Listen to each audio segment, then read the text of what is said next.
Good morning students. आज हम email Durkheim का श्रम विभाजन का सिद्धांत देखेंगे।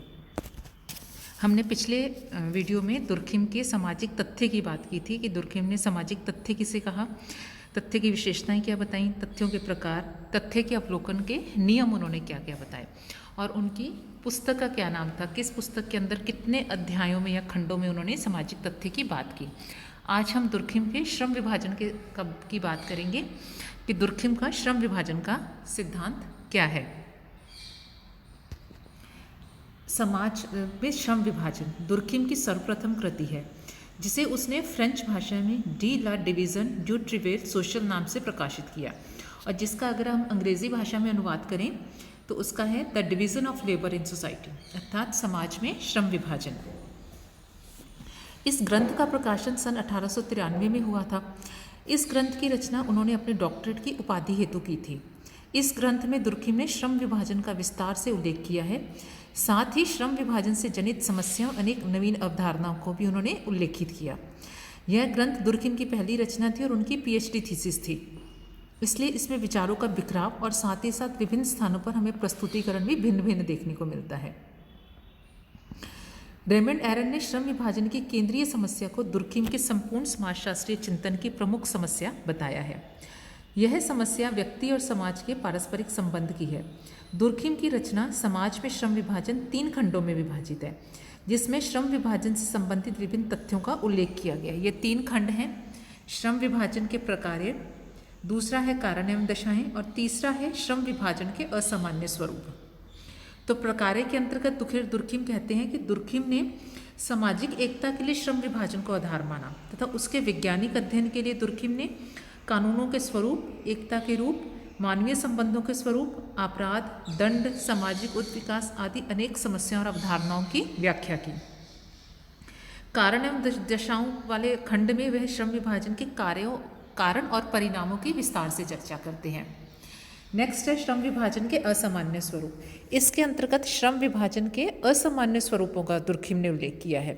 संपूर्ण पुस्तक को यदि हम देखें तो 14 अध्यायों में बटी और 3 खंडों में बटी है, किंतु अध्यायों की विषय सामग्री उनके शीर्षकों से पूरी तरह बंधी हुई नहीं है।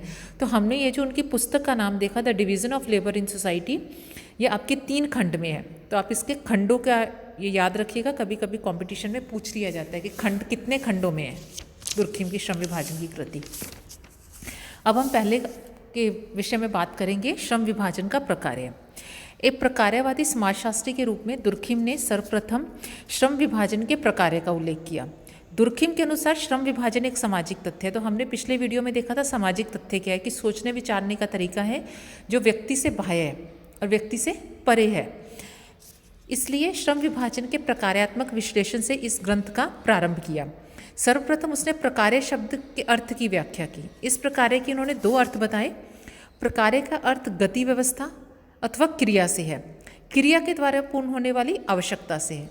तो दुर्खिम के प्रकार्य शब्द का यो प्रयोग हम देखें तो दुर्खिम के प्रकार्य से तात्पर्य है कि श्रम विभाजन के प्रकार्य का उसने अर्थ क्या बताया। तो श्रम विभाजन के प्रकार्य से उसका तात्पर्य है कि श्रम विभाजन की प्रक्रिया समाज के जीवन के लिए कौन सी मौलिक आवश्यकता की पूर्ति करती है। प्रकार्य का अर्थ उसने परिणाम प्रभाव से नहीं लिया, वरन भूमिका के अर्थ में लिया है।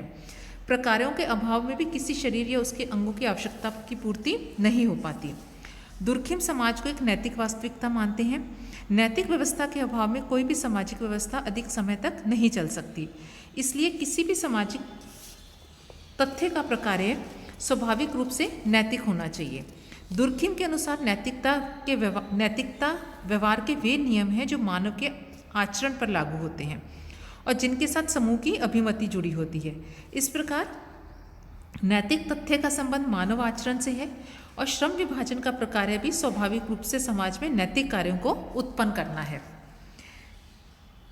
आगे दुर्खिम कहता है कि श्रम विभाजन का प्रकार्य सभ्यता का विकास करना है, क्योंकि श्रम विभाजन के विकास के साथ साथ समाज में विशेषीकरण और उत्पादन शक्ति में वृद्धि होती है, बौद्धिक तथा भौतिक प्रगति होती है, सुख के उपभोग और ज्ञान का प्रसार होता है।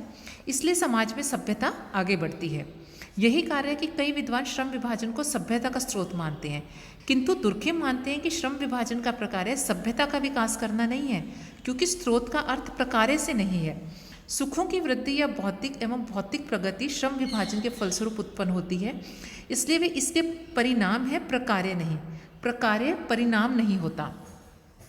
तो इन्होंने श्रम विभाजन के प्रकार्य को दुर्खिम ने बहुत अच्छे से क्लियर करने की, स्पष्ट करने की प्रयास किया। दुर्खिम ने सभ्यता के विकास में 3 प्रकार के विकास को सम्मिलित किया: औद्योगिक या आर्थिक विकास, कलात्मक एवं वैज्ञानिक विकास। तो पहला वो कहते हैं औद्योगिक या आर्थिक विकास, इसे सभ्यता की प्रमुख विशेषता माना जाता है। किंतु हम यह भी जानते हैं कि जहाँ बड़े बड़े उद्योग धंधे स्थापित हैं, वहाँ नैतिक उन्नति के बजाय अपराध और आत्महत्याएं अधिक देखने को मिलती हैं। रेल, मोटर, तार, अन्य मशीनें हमारे लिए काफ़ी उपयोगी हैं, किंतु इनके साथ कोई नैतिक बंधन नहीं है। दुर्खिम का मत है कि औद्योगिक क्रियाएं आवश्यकताओं की पूर्ति करती हैं, किंतु नैतिक आवश्यकताओं की नहीं। कि जितनी भी औद्योगिक क्रियाएं होंगी उनसे आपका आर्थिक विकास होगा, वो कहता है कि नैतिक आवश्यकताओं की पूर्ति नहीं करेंगी, आपकी भौतिक आवश्यकताओं की पूर्ति करेंगी वो। सेकंड वो कहता है कलात्मक विकास। कलात्मक विकास का संबंध भी नैतिक विकास से संबंधित नहीं मानते दुर्खिम। दुर्खिम तो कला को विलासित एवं उद्देश्यहीन परिश्रम मानते हैं। कलाकृतियों में नैतिक घटनाओं की अभिव्यक्ति हो सकती है, परंतु कला स्वयं नैतिक तथ्य नहीं है, ऐसा दुर्खिम का मानना है। कला के नाम पर रागात्मक प्रवृत्तियों के अनियंत्रित एवं उत्तेजित विकास को दुर्खिम एक नैतिक संकट ही मानते हैं। वैज्ञानिक विकास। दुर्खिम ने सभ्यता के तत्वों में से केवल विज्ञान को ऐसा पक्ष माना जिसमें आंशिक रूप से नैतिकता का तत्व है, क्योंकि समाज में सदस्यों के द्वारा ज्ञान और बुद्धि को बढ़ाना तथा वैज्ञानिक सत्य को जानना एक कर्तव्य माना जाता है। इस प्रकार दुर्खिम सभ्यता के तीनों पक्षों के विकास का संबंध नैतिक विकास से नहीं मानते। इस संदर्भ में दुर्खिम ने लिखा है, नैतिकता सबसे कम अपरिहार्य, अत्यंत आवश्यक है। नित्य का भोजन है जिसके बिना समाज जीवित नहीं रह सकता।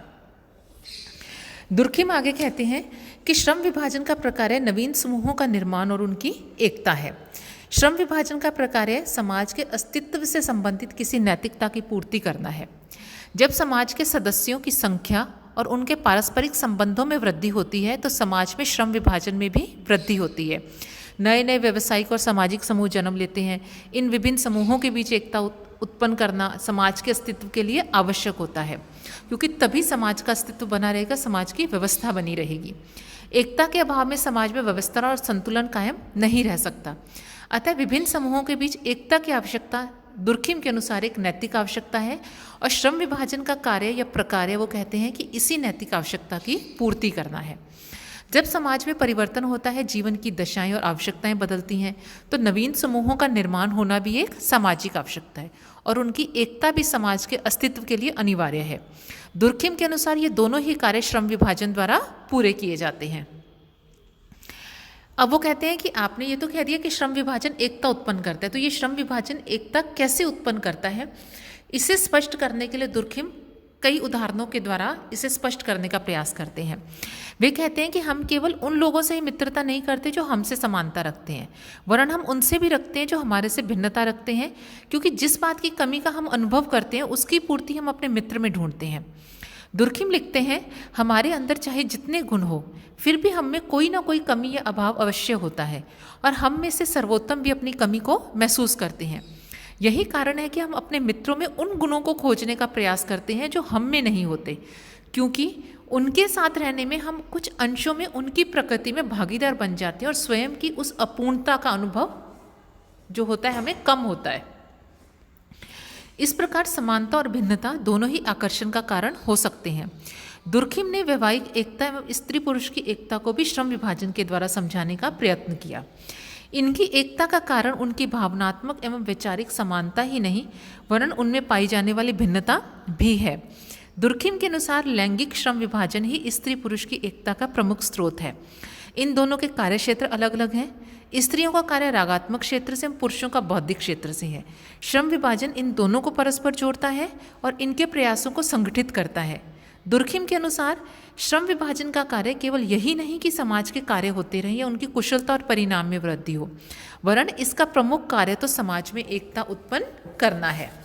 तो इस प्रकार हमने देखा कि दुर्खिम ने समाज में श्रम विभाजन किस तरह से एकता उत्पन्न करता है इसकी बात की, और इसे उन्होंने विभिन्न उदाहरणों के द्वारा भी स्पष्ट करने का प्रयास किया। आगे उन्होंने कानून एवं एकता के संबंध में चर्चा की। श्रम विभाजन का प्रमुख कार्य समाज में एकता उत्पन्न करना है, और एकता एक नैतिक तथ्य मानते हैं दुर्खिम, जिसका अवलोकन एवं परीक्षण प्रत्यक्ष तरीकों से किया जा सकता है। दुर्खिम का कहना है कि वैधानिक कानून के अध्ययन के द्वारा हम किसी समाज की एकता को माप और समझ सकते हैं। वैधानिक कानून समूह के सदस्यों के पारस्परिक संबंधों को प्रकट करते हैं। सदस्यों में जितने घनिष्ठ संबंध होंगे, समूह में उतनी ही अधिक एकता होगी। समाज की कानूनी व्यवस्था होती है, सामाजिक एकता भी उतने ही प्रकार की होती है, कि जितने प्रकार की वो कह रहा है कि कानून व्यवस्था होगी, उतने ही प्रकार की आपकी समाज में सामाजिक एकता होगी। दुर्खिम ने कानून का वर्गीकरण कर प्रत्येक प्रकार के कानून से संबंधित सामाजिक एकता के प्रकार का उल्लेख किया। तो सर्वप्रथम हम देखेंगे कि उन्होंने कानूनों के कितने प्रकारों का उल्लेख किया। तो कानून के वो 2 प्रकारों का उल्लेख करते हैं। पहला है दमनकारी कानून और दूसरा है प्रतिकारी कानून। दमनकारी कानून कौन से, हम इसका किसे मानते हैं दुर्खिम, ये देखेंगे। दुर्खिम कहते हैं कि दमनकारी कानून वे कानून है जो सार्वजनिक कानून होते हैं, जो व्यक्ति एवं राज्य के संबंधों का नियमन करते हैं। इनमें व्यक्ति के बजाय सामूहिक हितों को अधिक महत्व दिया जाता है, क्योंकि जो कानून बनते हैं वो व्यक्ति विशेष के लिए नहीं बनते, आपके पूरे समूह या समाज के लिए वो कानून बनती हैं। तो उसमें कोई व्यक्तिगत हित की बजाय न महत्व देकर आपके सामूहिक हित को अधिक महत्व दिया जाता है। दमनकारी कानून भी वो कहते हैं 2 प्रकार के होते हैं, दंडकारी कानून और व्याप्त कानून।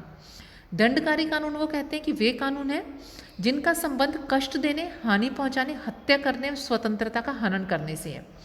व्याप्त कानून वो कहते हैं कि वे कानून हैं जो संपूर्ण समूह में नैतिकता के आधार पर व्याप्त होते हैं। अब सेकंड टाइप उन्होंने बताया प्रतिकारी कानून। इन कानूनों का उद्देश्य व्यक्तियों के परस्पर संबंधों में उत्पन्न असंतुलन में सामान्य स्थिति पैदा करना है। इसके अंतर्गत दीवानी कानून, व्यावसायिक कानून, संवैधानिक कानून एवं प्रशासनिक कानून आदि को सम्मिलित करते हैं दुर्खिम। उपयुक्त दोनों ही प्रकार के कानूनों को 2 भिन्न प्रकार की सामाजिक एकता और 2 भिन्न प्रकार की जीवन शैली के परिणाम एवं द्योतक है। ये दुर्खिम का मानना है कि 2 प्रकार के कानून है तो 2 प्रकार की वो कहते हैं कि सामाजिक एकता होगी। जो दोनों में ही वो कहते हैं कि जब आपकी जो 2 प्रकार की सामाजिक एकता होगी, उन दोनों ही में जो जीवन शैली होगी, उन दोनों ही प्रकारों का भिन्न भिन्न स्वरूप होगा। दमनकारी कानून व्यक्तियों में व्याप्त समानता का प्रतीक है।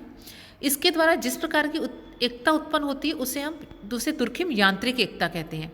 प्रतिकारी कानून का संबंध विभिन्नता में श्रम विभाजन से है, और ये जिस प्रकार की एकता को प्रकट करते हैं दुर्खिम उसे सावयवी एकता कहते हैं। अब हम दुर्खिम की सामाजिक एकता की अवधारणा का अध्ययन करेंगे आगे, कि उसने कहा कि कानून 2 प्रकार के हैं तो एकता भी 2 प्रकार की है। अब एकता का 2 प्रकार वो कौन कौन सा बता रहा है कि यांत्रिक एकता और सावयवी एकता। पहले उन्होंने कानूनों के 2 प्रकार कौन से बताए, दमनकारी कानून और प्रतिकारी कानून। तो दमनकारी कानून दुर्खिम क्या कहता है कि वे कानून है जो व्यक्ति और राज्य के संबंधों का नियमन कर रहे हैं। इसमें व्यक्ति की बजाय वो कह रहा है कि सामूहिक या सामाजिक हितों को अधिक महत्व दिया जाता है। दूसरी तरफ वो कहता है कि प्रतिकारी कानून वो कहता है कि कौन से कानून हो गए, जो आपके जिनका उद्देश्य व्यक्तियों के पारस्परिक संबंध में उत्पन्न असंतुलन में सामान्य स्थिति पैदा करना है। इसके अंतर्गत वो दीवानी कानून, व्यावसायिक कानून, संवैधानिक कानून, प्रशासनिक कानून आदि को सम्मिलित कर रहे हैं। और इसी आधार पर फिर वो आगे समाज में नैतिक एकता की बात कर रहे हैं कि समाज में 2 प्रकार की नैतिक एकता है आपकी, एकता है। एक तो आपकी हो गई यांत्रिक एकता और दूसरी हो गई सावयवी एकता। तो यांत्रिक एकता वो कहते हैं कि आपके सरल और आदिम समाजों में, प्राचीन समाजों में जो एकता पाई जाती थी या जो स्वरूप था प्राचीन या आदिम समाजों का, उसे वो यांत्रिक एकता वाला समाज कहते हैं। इसके विपरीत वो जो आधुनिक और जो हमारा आज का विकसित या औद्योगिकरण समाज है, इसे वो सावयवी एकता वाला समाज की संज्ञा देते हैं। नेक्स्ट वीडियो में हम इसका विस्तार से विवेचन करेंगे।